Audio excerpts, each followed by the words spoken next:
Hello friends, मेरे YouTube channel English वे में आप सभी का स्वागत है।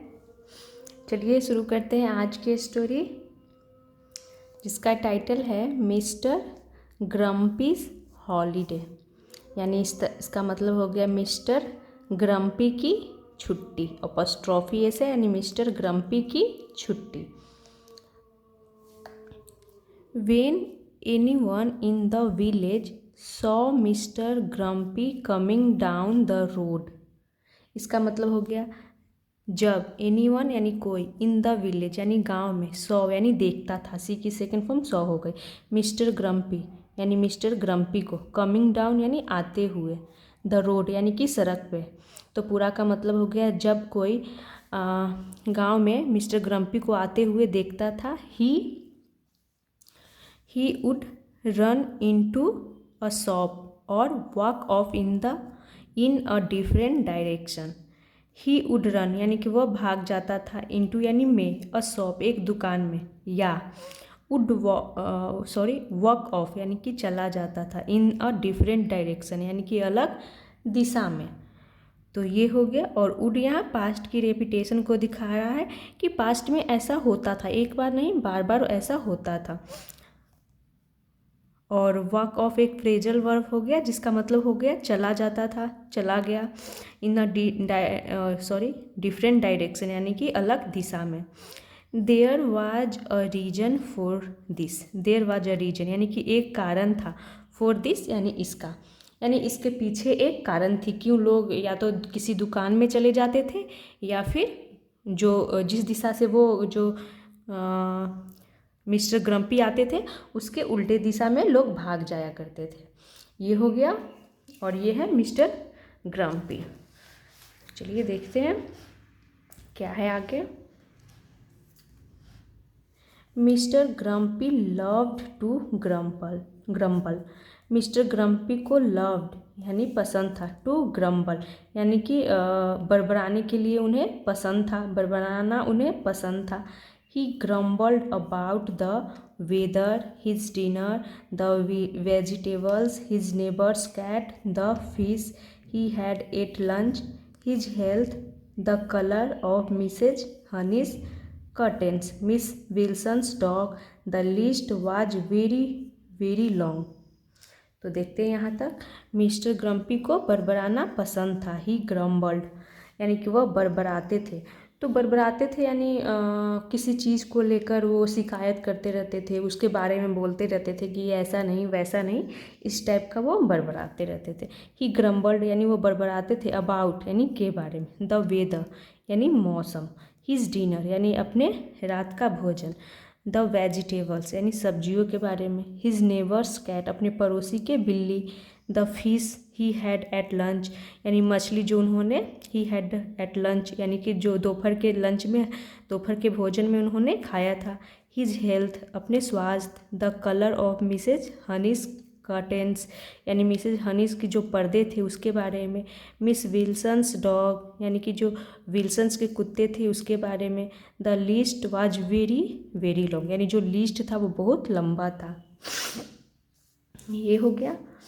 वन डे एक दिन Mister Grumpy decided to go on a holiday. एक दिन मिस्टर ग्रम्पी डिसाइडेड यानी तय किए, टू गो यानी जाने के लिए, और टू यहाँ इन्फिनिटिव हो गया क्योंकि टू के साथ यहाँ पे गो वर्ब की फर्स्ट फॉर्म है, तो ये हमारा इन्फिनिटिव यहाँ पे हो जाता है। यहाँ पे ये टू प्रीपोजिशन का काम नहीं कर रहा है। ऑन अ हॉलीडे यानी कि छुट्टियों पर जाने के लिए उन्होंने तय किया। कौन? तो Mister Grumpy. The whole village was very happy. The whole village यानी कि पूरा गांव, वाज यानी था, बहुत ही खुश था। तो जब उन्होंने जाने को तय किया तो पूरा गांव खुश था, क्योंकि उनकी जो बड़बड़ाने की आदत थी उससे सभी परेशान थे, इसीलिए जब उन्होंने जाने को तय किया तो सभी खुश थे, पूरा गांव ही खुश था। Mister Grumpy went off to the seaside and grumbled at the sea and the girls. Mister Grumpy went off यानी कि चले गए, to the seaside, seaside का मतलब हो गया समुद्र तट, और टू यहाँ प्रीपोजिशन है जो कि ये डायरेक्शन को दिखा रहा है कि वो कहाँ गए, तो सी साइड यानी कि समुद्र तट, एंड ग्रम्बल्ड और बड़बड़ाते थे एट द सी यानी कि उन्होंने समुद्र तट पे गए और उन्होंने बड़बड़ाना शुरू कर दिया। एट द सी यानी कि समुद्र, एंड द गर्ल्स, गर्ल्स का मतलब यहाँ पे हो गया कि क्या बोलते हैं, सी गर्ल। द बोट्स यानी कि नाव, एंड क्रैब्स यानी केकड़ों पर। एट द पीपल बाथिंग यानी कि नहाते लोगों पर।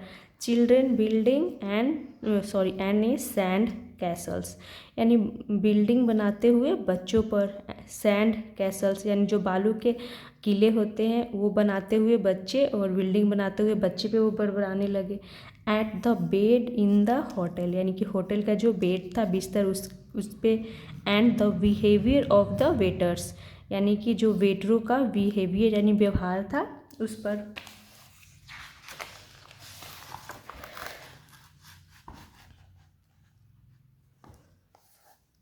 He grumbled so much that he stumbled over a large stone that lay buried under the sand on the beach and went fly over it. इसका मतलब होगा he grumbled so much, वो इतना ज़्यादा grumbled यानी बड़बड़ाए कि he stumbled over यानी कि वह टकरा गए। तो he यहाँ पे क्या हो गया, प्रोनाउन हो गया, जो कि मिस्टर ग्रम्पी के लिए यूज किया गया है कि वह स्टम्बल्ड ओवर यानी टकरा गया। अ लार्ज स्टोन एक बड़े से पत्थर से। डैट यानी कि जो, ले यानी कि पड़ा था। Buried under the sand, body यानी कि गरा हुआ था, दफना हुआ था। अंडर यानी नीचे, द सैंड यानी बालू के नीचे। ऑन द बीच यानी कि समुद्र तट पर। And went flying over it, and went fly over it का मतलब हो गया कि वो जब वो टकराए बड़े से पत्थर से तो वो मतलब इट यहाँ पे पत्थर के लिए प्रोनाउन यूज किया गया। उस पत्थर के ऊपर से वो उड़ते हुए जाकर के गिर गए, यानी कि उस एक पत्थर से टकराए, उसे के पार जाकर वो गिर गए। Mister grumpy found himself lying on his back and looking at the sky. Mister grumpy found यानी मिस्टर जो ग्रम्पी थे वो पाए, फाइंड की सेकंड फॉर्म फाउंड हो गई। हिमसेल्फ यानी स्वयं को, लाइंग, लाइंग यानी पड़ा हुआ। ऑन हिज बैक यानी पीठ के बल वो खुद को पड़े हुए पाए। And looking at the sky, and looking यानी देखते हुए, एट द स्काई यानी आसमान की ओर। He had a terrible pain, he had यानी कि he had a terrible pain का मतलब हो गया कि उनका क्या भयंकर बोल सकते हैं, दर्द था, भयंकर दर्द, पेन यानी कि दर्द था उनका। इन हिज लेफ्ट लेग यानी कि उनके लेफ्ट यानी कि बाएं पैर में। एंड बैक यानी कि पीठ में, उनका जो बायां पैर था और पीठ में भयंकर टेरिबल पेन था यानी भयंकर दर्द था। ये हो गया। He tried to get up and yelled, he tried उन्होंने कोशिश की, टू गेट अप यानी उठने की, गेट अप यानी उठने की, एंड येल्ड और चिल्लाएं। द पेन वाज ड्रेडफुल यानी जो पेन था वो भयानक था। Someone had heard him scream, someone यानी कोई, हैड हर्ड यानी सुना था, हिम यानी उन्हें, स्क्रीम यानी चिल्लाते। तो हैड के साथ यहाँ पे हर्ड थर्ड फॉर्म के रूप में है, यानी कि ये पास्ट परफेक्ट के रूप में है। तो कोई उन्हें चिल्लाते सुना था। He found a little boy of about 8 standing near him. तो इसका मतलब हो गया ही फाउंड उन्होंने पाया, अ लिटिल बॉय एक छोटा सा बच्चा, ऑफ अबाउट 8 इसका मतलब हो गया कि लगभग, अबाउट यानी लगभग 8 साल का, स्टैंडिंग यानी खड़ा, नियर हिम यानी उनके पास खड़ा था। तो उन्होंने देखा कि एक 8 साल का बच्चा उनके पास खड़ा था। What are you staring at, तुम क्या देख रहे हो, asked Mister Grumpy being his usual self. तो तुम क्या कर रहे हो, मिस्टर जो ग्रम्पी थे उन्होंने पूछा। बीइंग हिज यूजुअल सेल्फ का मतलब हो गया कि हमेशा की तरह, ये दिखा रहा है कि बीइंग हिज यूजुअल सेल्फ हमेशा की तरह, जो उनका व्यवहार में था वो उस तरह से उन्होंने पूछा, यानी कि हमेशा की तरह उन्होंने पूछा। ये हो गया।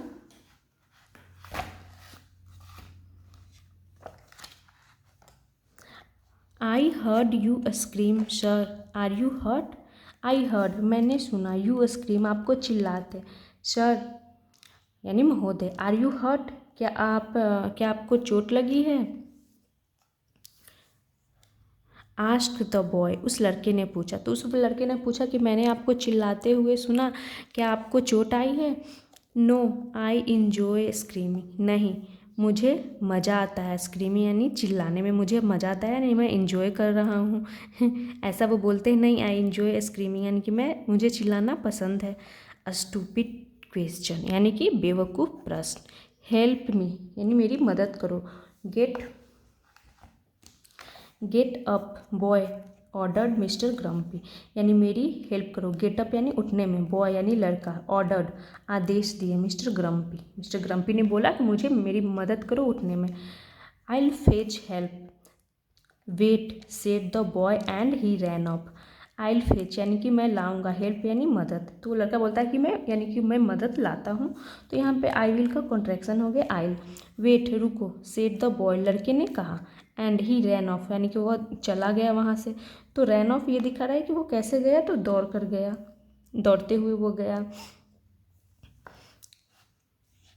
इन अ वाइल यानी कि थोड़ी देर में, कुछ देर बाद बोल सकते हैं। He was back with some man carrying a stretcher and a doctor from the hotel.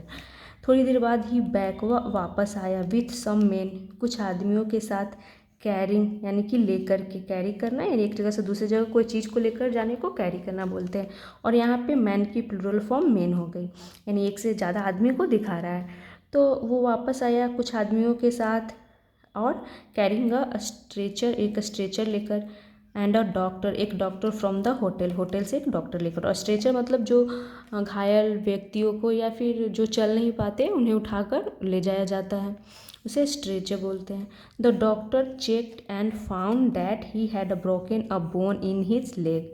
Doctor checked यानी डॉक्टर जो था उन्होंने जांच की, एंड फाउंड और पाया, डैट की ही हैड ब्रोकन यानी उनकी टूट गई थी, अ बोन यानी हड्डी, इन हिज लेग यानी पैर की हड्डी टूट गई थी। जब डॉक्टर ने चेक किया तो पता चला।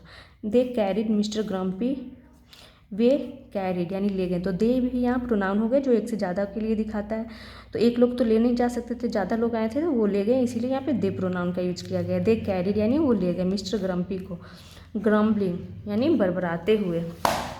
तो यहाँ पे देख सकते हैं मिस्टर क्या नाम था उनका, मिस्टर ग्रम्पी, मिस्टर ग्रम्पी है, और ये छोटा बच्चा जो उनकी हेल्प करने आता है, यानी कि ग्रम्पलिंग ऑल द वे यानी पूरी रास्ते, बरबराते हुए, ऑल द वे यानी पूरी रास्ते, बैक टू द हॉस्पिटल यानी वापस अस्पताल तक, and got bandage put on it, and got bandage put on it यानी कि उस पे, ऑन इट यानी उस पे, पुट यानी बैंडेज यानी पट्टी लगाई गई। एवरी मॉर्निंग यानी हर सुबह, द लिटिल बॉय केम छोटा बच्चा आता, समटाइम्स यानी कभी कभी, ही ब्रॉट वह लाता था, अ बुक एक किताब, and read out stories to Mr. Grumpy और recited a poem और sang a song। इसका मतलब हो गया कि कभी कभी वह brought a book एक किताब लाता था, and read यानी पढ़ता था, read out का मतलब होता है पढ़ना यानी आवाज़ निकाल कर पढ़ना, किसी को सुनाना। तो वो पढ़ता था, रीड आउट स्टोरीज यानी कहानियाँ पढ़ के सुनाता था। ये दिखाता है यहाँ पे कि वो पढ़ के सुनाया जाता था, सुनाता था। टू किसे, तो मिस्टर ग्रम्पी को। या और का मतलब हो गया या, रिसाइटेड यानी सुनाता था, अ पोएम कविता, या सैंग अ सॉन्ग एक गाना गाता था। He even brought a game of snakes and ladders. He even brought, he यानी वह, यानी उस बॉय के लिए प्रोनाउन ही यूज किया गया है। इवन यानी भी, ब्रॉट यानी लाता था, अ गेम एक गेम लाता था, ऑफ स्नैक्स एंड लैडर्स क्या लाता था, तो सांप और सीढ़ी गेम भी वो लाता था, इवन यानी भी। और ब्रिंग की सेकेंड फॉर्म ब्रॉट का यूज किया गया है। Mister Grumpy grumbled about the boy but the boy never seemed to notice it. Mister Grumpy grumbled यानी जो मिस्टर ग्रम्पी थे वो बड़बड़ाते थे अबाउट द बॉय, उस लड़के के बारे में भी कुछ कुछ बोलते ही रहते थे, मतलब शिकायत करते ही रहते थे कि ऐसे वैसे कुछ जो भी। बट लेकिन द बॉय नेवर यानी जो लड़का था कभी नहीं, सीम्ड टू नोटिस इट यानी उसका कभी भी वो नोटिस नहीं किया, यानी ध्यान उस पर नहीं दिया। आफ्टर अ फ्यू डेज यानी कुछ दिनों के बाद, मिस्टर ग्रम्पी स्टॉप्ड, मिस्टर जो ग्रम्पी थे उन्होंने रोक दी, क्या रोक दी, तो ग्रम्बलिंग यानी बड़बड़ाना। तो स्टॉप अपने बगल में ING लिया यानी ये जेरंड के रूप में है। The boy's name was Danny यानी उस लड़के का नाम था Danny. Mister Grumpy started looking forward to Danny's visits. Mister Grumpy started यानी शुरू करती है, लुकिंग फॉरवर्ड यानी इंतज़ार करना, टू डैनीज विजिट यानी डैनी के आने का। तो ये हो गया यहाँ पे। तो लुक फॉरवर्ड का मतलब होता है इंतज़ार करना, और स्टार्ट भी अपने बगल में जेरंड लेता है, इसीलिए लुक से यहाँ लुकिंग बन गया, ये जेरंड हो गया। डैनीज विजिट यानी डैनी के आने का। He played snacks and ladders यानी कि वह खेलता था स्नैक्स एंड लैडर्स, सांप और सीढ़ी, विथ हिम यानी उसके साथ। लिसेंड टू हिज स्टोरीज यानी कि उसकी कहानियाँ सुनते थे। तो ही यहाँ प्रोनाउन मिस्टर ग्रम्पी के लिए यूज किया गया है कि वो क्या करते थे, सांप और सीढ़ी खेलते थे, विथ हिम उसके साथ, और हिम इस उस लड़के के लिए यूज किया गया है। लिसन टू हिज स्टोरीज यानी उसकी कहानियाँ को सुनते थे। And enjoyed all the poems and songs और मज़े लेते थे ऑल द पोएम्स सभी कविताओं और गानों का।